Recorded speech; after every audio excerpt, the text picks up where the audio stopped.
Radhe Radhe wisdom channel में आप सबका स्वागत है। तो श्री कृष्ण की कथा के अंतर्गत आज हम सुनेंगे भगवान कृष्ण और कुबड़ी की कहानी, यानी कुब्जा की कहानी। गोकुल वृंदावन में जब श्री कृष्ण 16 वर्ष के हुए तो कंस के निमंत्रण पर अक्रूर जी उन्हें और बलराम को लेकर मथुरा आ गए। कंस से मिलने से पहले उन्हें कुछ दिन अतिथिशाला में ठहराया गया, जहाँ उन्होंने नगर भ्रमण का सोचा। वे दोनों भाई मथुरा की गलियों में भ्रमण करने लगे। कृष्ण और बलराम जिधर भी निकल कर जाते लोग उन्हें देखते ही रह जाते। नगर में पहले ही समाचार फैल चुका था कि कृष्ण और बलराम दोनों भाई उन्हें कंस के अत्याचारों से मुक्त कराएंगे। उसी नगर में एक त्रिवक्रा यानी कुबड़ी रहा करती थी। वैसे तो उसका नाम सैरंध्री था, किंतु कुबड़ी होने के कारण उसका कुब्जा नाम ही प्रसिद्ध हो गया था। वो देखने में अति सुंदर थी, किंतु उसकी शारीरिक विकलांगता के कारण सब उसे चिढ़ाते थे। इसी कारण उसने श्रृंगार करना बिल्कुल ही छोड़ दिया, जिससे उसकी वेशभूषा अत्यंत विकृत हो गई थी। कुब्जा कंस की दासी थी, जो प्रतिदिन उसके लिए पुष्प और चंदन का उपटन लेकर राजमहल जाया करती थी। कंस को भी उसका उपटन बहुत प्रिय था और इसीलिए वो भी उसका मान करता था। जब कृष्ण और बलराम मथुरा की गलियों में घूम रहे थे, तभी उन्होंने दंड के सहारे चली आ रही कुब्जा को देखा। उसे देखते ही श्री कृष्ण रुक गए और आती हुई कुब्जा का मार्ग रोक लिया। कुब्जा को लगा कि आज फिर ये किशोर उसे चिढ़ाने आया है, इसलिए वो बगल से निकलने का प्रयत्न करने लगी, किंतु कान्हा ने उसे जाने नहीं दिया। अंत में चिढ़कर उस कुब्जा ने कहा, तुम लोग कौन हो और क्यों मेरा मार्ग अवरुद्ध कर रहे हो? जानते नहीं मैं महाराज कंस की सेविका हूँ और उनके लिए उपटन इत्यादि लेकर जा रही हूँ। तुम लोग मेरा मार्ग छोड़ दो, अन्यथा मुझे महाराज की सेवा में विलम्ब हो जाएगा। ये सुनकर कान्हा ने कहा कि सुंदरी, क्या तुम थोड़ा उपटन मुझे भी दोगी? उनके ऐसा कहना कुब्जा को और अपमानजनक प्रतीत हुआ। आज तक लोग केवल उसके रूप का ही मजाक उड़ाते थे, किंतु आज अपने लिए सुंदरी संबोधन सुनकर वो और अपमानित महसूस करने लगी। उसने क्रोधित होते हुए कृष्ण से कहा, दुष्ट, किसी की कुरूपता का मजाक उड़ाना अच्छी बात नहीं। मुझे पता है कि मैं कितनी कुरूप हूँ, अतः मुझे इस प्रकार अपमानित ना करो। इस पर कान्हा ने अति मृदु स्वर में कहा कि हे सुंदरी, मैं तुम्हारा उपहास नहीं कर रहा हूँ। मेरी दृष्टि में तुम निश्चय ही अद्वितीय सुंदरी हो। उसकी ऐसी बात सुनकर कुब्जा ने प्रथम बार उनका मुख देखा। ऐसा तेज देखकर वो उन्हें देखती ही रह गई। तभी कान्हा ने पुनः पूछा, क्या तुम हम दोनों भाइयों को भी थोड़ा उपटन दोगी? उनके सम्मोहन में जकड़ी कुब्जा विरोध न कर सकी और उसने प्रथम बलराम को और फिर श्री कृष्ण को उपटन लगाया।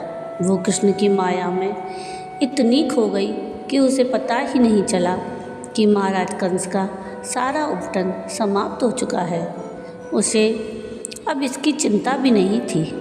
अंतिम बचा हुआ चंदन का लेप लेकर वो कुब्जा कान्हा के मुख पर लगाना चाहती थी, किंतु कमर झुकी होने के कारण उसका हाथ कान्हा के मुख तक नहीं पहुंच पा रहा था। ये सब कौतुक देखने को पूरा नगर वहाँ उपस्थित हो गया।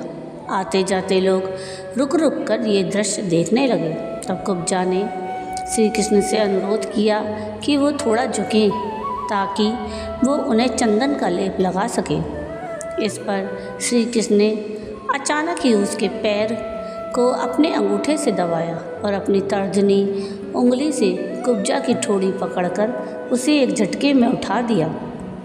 कुब्जा का शरीर एकदम सीधा हो गया और उसका जो सौंदर्य खो गया था, उससे भी अधिक तेज उस कुब्जा के मुख पर आ गया। जिसे सब कुरूप स्त्री कहते थे, आज उसका सौंदर्य अप्सराओं को भी मात कर रहा था। कुब्जा को तो जैसे विश्वास ही नहीं हुआ, किंतु जब उसने अपना शरीर और मुख देखा तो वो कृष्ण के चरणों पर गिर पड़ी तब कान्हा ने उसे उठाते हुए कहा, देखा, मैंने कहा था ना कि तुम अद्वितीय सुंदरी हो। आज से तुम पुनः सैरंध्री के नाम से ही जानी जाओगी। उसके बाद जैसे ही कृष्ण चलने को हुए तो सैरंध्री ने उनके चरण पकड़ लिए और कहा कि हे प्रभु, अब तो जो कुछ भी मेरा है वो आपका ही दिया हुआ है। आपके रूप ने मेरे मन में अनुराग उत्पन्न कर दिया है, अतः कृपया मेरे घर पधारिए। तब श्री कृष्ण ने कहा कि सैरंध्री, इस समय तो मैं किसी विशेष कार्य से मथुरा आया हूँ, किंतु मैं तुम्हें वचन देता हूँ कि एक दिन पुनः तुम्हें अवश्य दर्शन दूंगा। ये कहकर कृष्ण बलराम के साथ चले गए, किंतु सैरंध्री तब से केवल कृष्ण के दर्शनों के लिए ही जीती रही।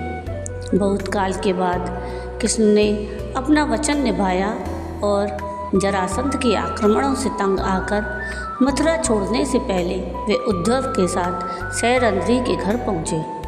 वहाँ उसके अनुरोध पर श्री कृष्ण ने उसे अपना प्रेम प्रदान किया और कुब्जा ने उनसे ये वरदान मांगा कि चिरकाल तक उनका ये प्रेम उसे ऐसे ही प्राप्त होता रहे। उसी के नाम से प्रभावित होकर श्री कृष्ण ने द्रौपदी को अज्ञातवास में सैरंध्री नाम दिया। ब्रह्मभट्ट पुराण में ऐसा वर्णन है कि रावण की बहन शूर्पणखा ही अगले जन्म में कुब्जा के रूप में जन्मी। पिछले जन्म में उसे श्री राम के प्रति अनुराग हो गया था, किंतु एक पत्नी व्रत होने के कारण श्री राम उसकी कामना पूर्ण नहीं कर पाए थे। तब उन्होंने शूर्पणखा को यह आश्वासन दिया था कि अगले जन्म में वो उसकी ये इच्छा अवश्य पूर्ण करेंगे, और इसी कारण वो अगले जन्म में कुब्जा के रूप में जन्मी और भगवान विष्णु के 9वें अवतार श्री कृष्ण ने उसकी इच्छा पूर्ण की। तो ये थी कथा भगवान कृष्ण और कुब्जा की। आपको ये कथा कैसी लगी मुझे कमेंट करके ज़रूर बताइएगा, और अगर आपको ये कथा पसंद आई हो तो प्लीज़ इसको लाइक शेयर ज़रूर कीजिएगा, और प्लीज़ मेरे चैनल को सब्सक्राइब कीजिएगा, और कमेंट में राधे राधे ज़रूर लिखिएगा, और नीचे थैंक्स का बटन दबाकर मुझे सहयोग कीजिएगा, जिससे मैं और अच्छे वीडियो आप लोगों के लिए ला सकूं। वीडियो पूरा देखने के लिए थैंक यू। राधे राधे।